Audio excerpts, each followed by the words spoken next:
Mianatra eo a-tongotry Jesosy isan'andro.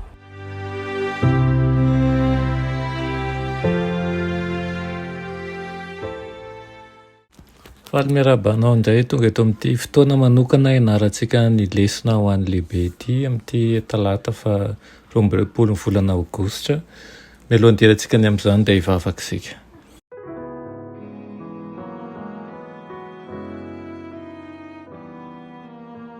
Ny Andriamanitra tsara ny azy an-danitra mbola misaotra anao izay fa mbola nomenao tompo-taona indray ahafahanay mandinika ny teninao.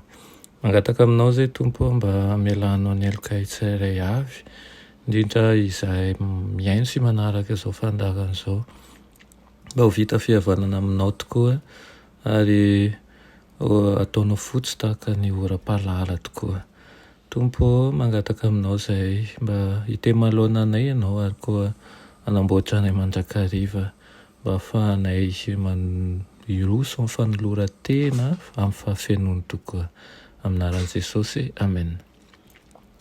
Lohateny lesona antsika androany dia manao mifoaza ianao izay matory. Mifoaza ianao izay matory. Maka isika ny Efesiana 5:1-10 ka hatramin'ny 4:10 manao hoe aminaran'i Jesosy. Ary aza miray amin'ny asany maizina tsy mahavoka-tsoa fa aleo mananatra an'izany. Fa izay ataony ao amin'ny miafina dia mahamenatra na dia milaza izany aza. Fa ny zavatra rehetra raha narina dia asehony mazava. Fa na inona ny olona aseho dia mazava. Koa izany no ilazany hoe mifoaza ianao izay matory ary mitsangana amin'ny maty dia ampazavanao Kristy. Amen. Mba hatakarantsika n'izay voalaza ny amin'ny tenin'Andriamanitra ny vakiana teo dia tsara mandinika an'ireo antso roa mifanesy averin'i Paoly matetika. Dia ny voalohany dia ny tokony hananana fomba fiainana manome voninahitra an'Andriamanitra amin'ny mahazanaky ny mazava. Ary faharoa, ny tsy tokony hiainana ao anatin'ny fahalotom-pitondran-tena sy ny fanoherana an'Andriamanitra ka aneho ny asany maizina tsy mahavoka-tsoa.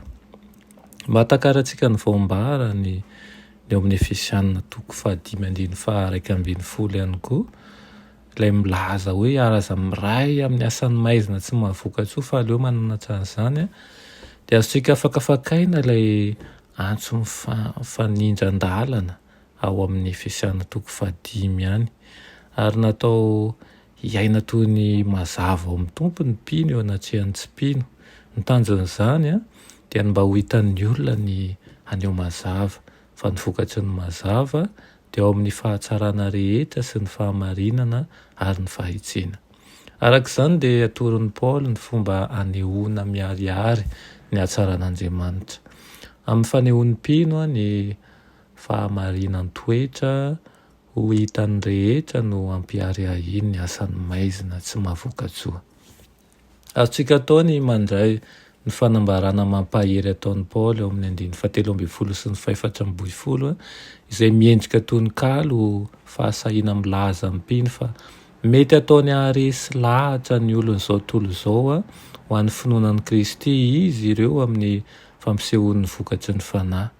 Tahaka ny fahazavana ny fanahy ka mampiseho ny zavatra miafina, fa ny zavatra rehetra raha narina ao izy dia aseho mazava, fa na inona aseho dia mazava. Rehefa entina eo mazava ny fiainana feno faharatsiana dia hitany ny tena toetra marina ireo olon'izao tontolo izao, izany hoe aseho ny mazava izany izay tsy manana ho avy azo antoka sy eo ambanin'ny fahatezeran'Andriamanitra, ka hiala maizina ho amin'ny fahazavana, fa na inona aseho izy dia mazava. Io fiovana io indrindra no efa nandraman'ireo Efesiana nanoratan'i Paoly amin'ny mahampino azy ireo.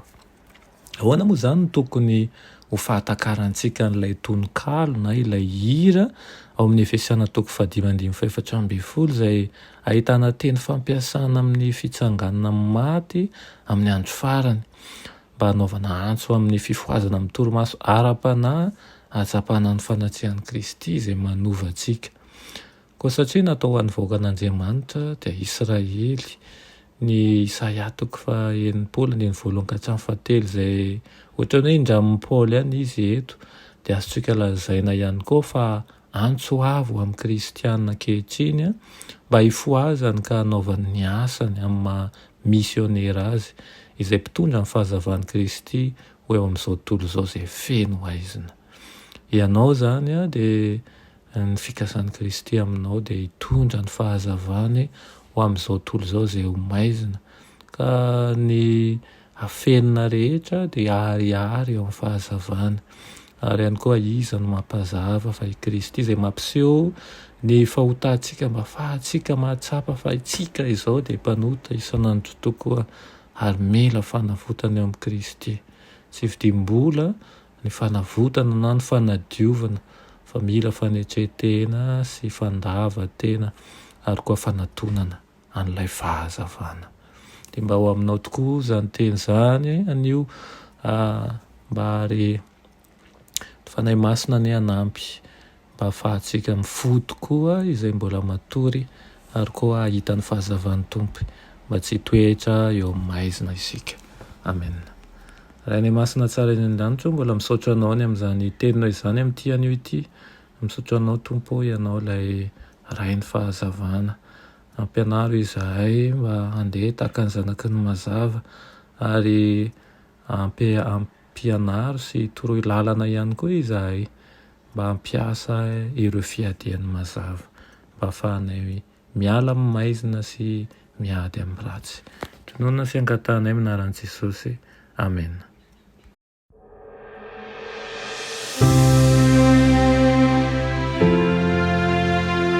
Mianatra eo an-tongotr'i Jesosy isanandro.